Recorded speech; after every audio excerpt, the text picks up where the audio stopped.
ನಿರೀಕ್ಷೆ ವಾಕ್ಯ ಈ ಕಾರ್ಯಕ್ರಮಕ್ಕೆ ನಿಮ್ಮೆಲ್ಲರನ್ನ ಹೃತ್ಪೂರ್ವಕವಾಗಿ ಸ್ವಾಗತಿಸ್ತೇನೆ. ಪ್ರಿಯರೇ, ಈ ಒಂದು ಕ್ರಿಸ್ಮಸ್ ಹಬ್ಬದ ಸಮಯದಲ್ಲಿ ನಾವು ದೇವರ ಪ್ರೀತಿಯನ್ನು ನಾವು ಕಾಣ್ತೇವೆ.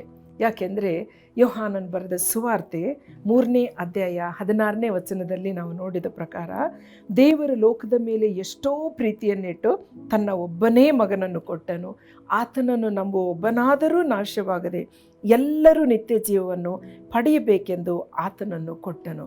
ದೇವರು ತನ್ನ ಪ್ರೀತಿಯನ್ನು ತನ್ನ ಮಗನ ಮೂಲಕ ವ್ಯಕ್ತಪಡಿಸಿದ್ದಾನೆ. ಹಾಗಾದರೆ ನಾವು ಅನೇಕ ಸಾರಿ ನಮಗೆ ಕಷ್ಟ ಬಂದಾಗ, ನಮ್ಮ ಸಮಸ್ಯೆಗಳಿರುವಾಗ, ನಾವು ಸಾಲದಲ್ಲಿರುವಾಗ ಅಥವಾ ಅನಾರೋಗ್ಯತೆಯಲ್ಲಿರುವಾಗ, ಯಾರೋ ನಮ್ಮನ್ನು ಹಾಳು ಮಾಡಿರುವಂಥ ಪರಿಸ್ಥಿತಿಗಳನ್ನ ನೋಡ್ತಾ ಇರುವಾಗ ನಮ್ಗನ್ನಿಸ್ತದೆ, ಅಯ್ಯೋ ದೇವರು ನಮ್ಮ ಕೈ ಬಿಟ್ಟಿದ್ದಾನೆ, ಎಲ್ಲಿ ದೇವರಿದ್ದಾರೆ ಅಂತ ನಾವು ಅಂದ್ಕೊಳ್ತೇವೆ. ಆದರೆ ದೇವರು ನಮ್ಮನ್ನು ಎಂದೂ ಕೈ ಬಿಡಲಿಲ್ಲ.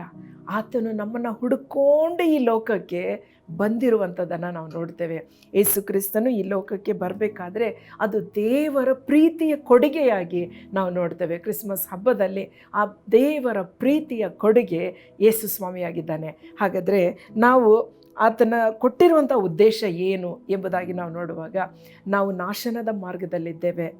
ಯಾವಾಗ ಆತನು ಕೊಟ್ಟಂಥ ಒಬ್ಬನೇ ಮಗನನ್ನು ನಾವು ನಂಬುವಾಗ, ಆತನ ಮೇಲೆ ನಂಬಿಕೆ ಇಡುವಾಗ ನಾವು ನಿತ್ಯ ಜೀವನ ಹೊಂದುವವರಾಗಿದ್ದೇವೆ ಮತ್ತು ನಾವು ಆತನ ಮಕ್ಕಳಾಗುವ ಅಧಿಕಾರ ಕೂಡ ನಾವು ಹೊಂದುವವರಾಗಿದ್ದೇವೆ. ಹಾಗಾದರೆ ಪ್ರಿಯರೇ, ಆ ದೇವರು ಕೊಟ್ಟಿರುವಂಥ ಕೊಡುಗೆ ಯೇಸು ಸ್ವಾಮಿಯಾಗಿದ್ದಾರೆ. ಆತನ ಮೇಲೆ ನಾವು ನಂಬಿಕೆ ಇಡೋಣ, ಆತನ ಬಳಿಯಲ್ಲಿ ನಾವು ಬರೋಣ. ನಮ್ಮ ದುಃಖವಾಗಲಿ, ನಮ್ಮ ಪಾಪಗಳಾಗಲಿ, ನಮಗಿರುವಂಥ ಎಲ್ಲವನ್ನು ಆತನ ಮುಂದೆ ಅರಿಕೆ ಮಾಡುವಾಗ ಆತನು ನಂಬಿಗಸ್ತನು, ನೀತಿವಂತನೂ ಆಗಿರೋ ಕಾರಣ ನಮ್ಮ ಕಷ್ಟಗಳನ್ನು ಪರಿಹಾರ ಮಾಡುವುದಕ್ಕೆ ಸಿದ್ಧನಾಗಿದ್ದಾನೆ.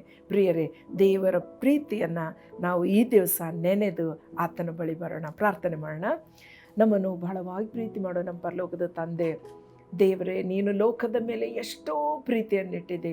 ನಾವು ಒಳ್ಳೆ ಜನರಂತ ನೀನು ನಮ್ಮನ್ನು ಪ್ರೀತಿಸಲಿಲ್ಲ, ಆದರೆ ನಿನ್ನ ಉಂಟು ಮಾಡಿದ ಸೃಷ್ಟಿ ನಿನ್ನ ಮಕ್ಕಳಾಗಿ ನಮ್ಮನ್ನು ಪ್ರೀತಿಸಿದೆ.